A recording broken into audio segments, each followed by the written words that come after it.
विद्यार्थी मित्रांनो, आज आपण पाहूया फ्युचर कंटिन्युअस टेन्स. भविष्य काळातील एखाद्या वेळेवर क्रिया सुरू असेल असे दर्शवण्यासाठी हा काळ वापरला जातो.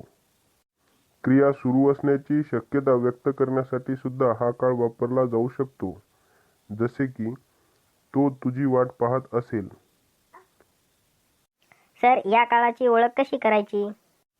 वाक्याच्या शेवटी त असेल म्हणजे क्रियापदाच्या शेवटी त आणि नंतर असेल, असाल, असेन, असतील असे शब्द आपण पाहू.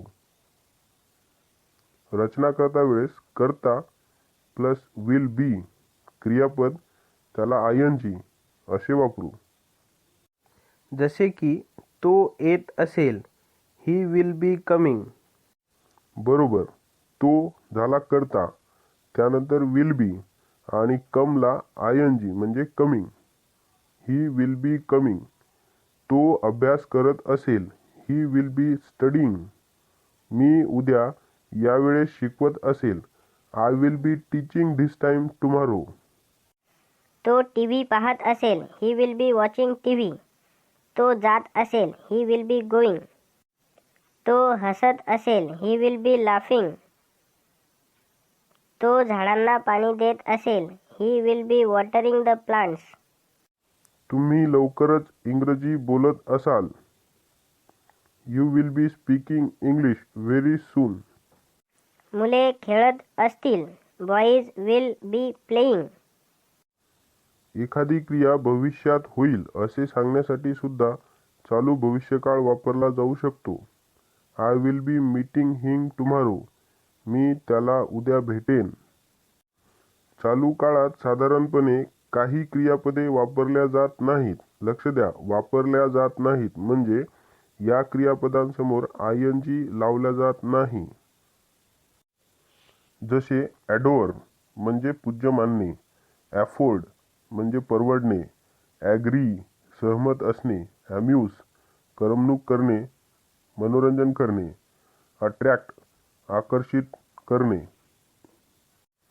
अट्रॅक्ट आकर्षित करणे, बिलीव्ह विश्वास ठेवणे, केअर काळजी करणे, चिंता करणे, पर्वा करणे, कॉस्ट किंमत असणे, डिसलाईक न आवडणे, एक्झिस्ट अस्तित्वात असणे, फिअर भीणे, फॉरगेट विसरणे, हिअर ऐकणे, इमॅजिन कल्पना करणे, लाईक आवडणे, लव प्रेम करणे, नीड ची गरज असणे, परसिव्ह पाहणे ची जाणीव असणे, समजणे, प्लीज खुश करणे, रिअलाइज कळणे समजणे, रिकग्नाइज ओळखणे, रिगार्ड समजणे मानणे, रिग्रेट बद्दल वाईट वाटणे, रिमेंबर आठवणे, रिस्पेक्ट आदर करणे, सपोज मानणे गृहीत धरणे, थिंक वाटणे, ट्रस्ट विश्वास ठेवणे, वॉन्ट ची इच्छा असणे काहीतरी हवे असणे, विश इच्छिणे इत्यादी. सर, थोडं अजून समजून सांगा. म्हणजे बघा, काही क्रियापदे जी सहसा एका अर्थाने चालू काळात वापरली जात नाहीत, ती क्रियापदे दुसऱ्या एखाद्या अर्थाने चालू काळात वापरली जाऊ शकतात. सर, उदाहरण द्या ना. जसे बघा, थिंक हे क्रियापद वाटणे या अर्थाने सहसा चालू काळात वापरत नाहीत, पण थिंक हेच क्रियापद विचार करणे या अर्थाने चालू काळात वापरता येईल. जसे की I was just thinking of you. मी तुझाच विचार करत होतो. I am thinking of going to America. मी अमेरिकेला जाण्याचा विचार करत होतो. सर, पुन्हा एखादे उदाहरण द्या. ठीक आहे. जसे फील हे क्रियापद जाणवणे म्हणजे सेन्स, वाटणे थिंक या अर्थाने चालू काळात वापरत नाहीत. म्हणून I feel the earth shaking, I feel this is unreasonable असे आपण म्हणतो. आय एम फीलिंग असे म्हणत नाही. पण फीलचा उपयोग शारीरिक अगर मानसिक स्थिती दर्शवणाऱ्या विशेषणासोबत झाल्यास फील साध्या किंवा चालू कोणत्याही काळात वापरता येईल. जसे आय फील बेटर नाऊ किंवा I am feeling better now. आता समजत आहे? हो सर. बघा, अजून काही क्रियापदे आहेत जी चालू काळामध्ये वापरली जात नाहीत.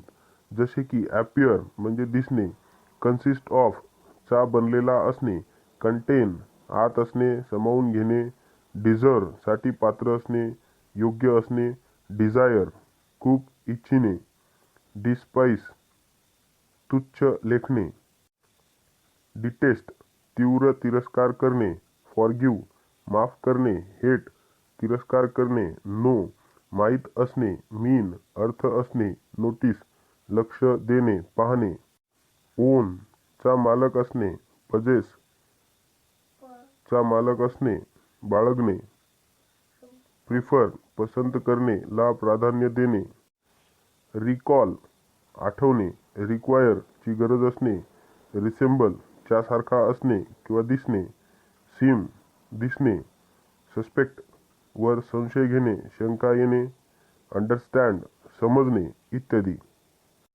हे क्रियापदे चालू काळात वापरली जात नाहीत. एखादं उदाहरण देता येईल का पहा बरं? म्हणजे आय एम नोईंग धिस असे म्हणत नाहीत, आय नो धिस म्हणावं लागेल. बरोबर. I am understanding your problem असे म्हणत नाहीत, आय अंडरस्टँड युअर प्रॉब्लेम असे म्हणतात. आय एम हेटिंग यू असे म्हणायचे नाही, आय हेट यू असे म्हणायचे. बरोबर. तर विद्यार्थी मित्रांनो, आज आपण फ्युचर कंटिन्युअस टेन्स बद्दल माहिती पाहिली. आणि कोणते क्रियापदे ING लावून आपण कंटिन्युअस टेन्समध्ये वापरत नाहीत त्याबद्दलही माहिती आपण पाहिली. तर विद्यार्थी मित्रांनो, अजून अभ्यास करण्यासाठी चॅनलला सबस्क्राईब करा आणि आमच्यासोबत अभ्यास करत राहा. धन्यवाद.